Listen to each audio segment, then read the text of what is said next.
President Donald Trump trashes Democrats nonstop. But when it comes to Mayor Zohran Mamdani, it's a completely different story. And you see, this dynamic is especially surprising given where the relationship began. You see, during New York City's mayoral campaign, Trump repeatedly attacked Mamdani, falsely labeling him as a Jew hater, suggestion that he was a dangerous extremist and Hamas supporter, and even saying that he would look into deporting him, despite Mamdani being a US citizen and an elected official. Trump has also tried to frame Mamdani's victory as some kind of socialist or communist takeover in New York, painting it as some kind of threat to the country, saying that him and other Democrats are becoming enemies to America. And now you see on the other side, Mamdani has openly opposed Trump and his administration. He's openly opposed his immigration crackdown and that agenda in New York City. Every way you look at it, these two should not have been friends. And yet their first meeting in the Oval Office last year was unexpectedly positive. You see, Trump praised Mamdani publicly, even called him a nice guy, and said that he wanted to help him succeed as a mayor, even while disagreeing with his policies. During that meeting, Mamdani asked Trump not to send federal troops to the city for an immigration crackdown,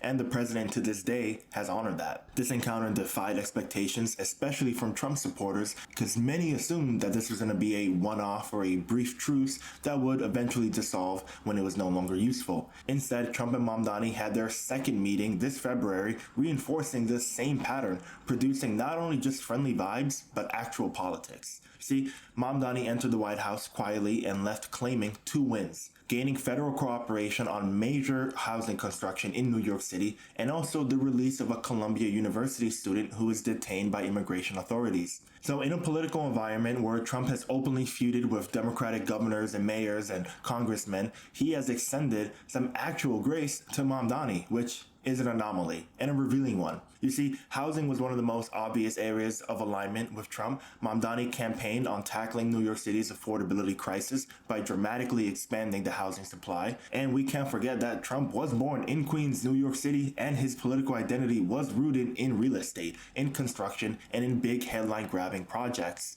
And I think Mamdani deliberately used that history of Trump in order to persuade him to build more housing in New York City. You see, Mamdani presented Trump with a mock New York Daily News front page reading, "Trump to city, let's build." If you ask me, the message is very clear. Not only is he asking for President Trump's help in building more housing in New York City, but he's also appealing to his ego, knowing that not only is Trump from New York City, but that he would want to build such housing projects. And so appealing to that ego of his will not only benefit New York City, but also establish a more pleasant relationship with the president.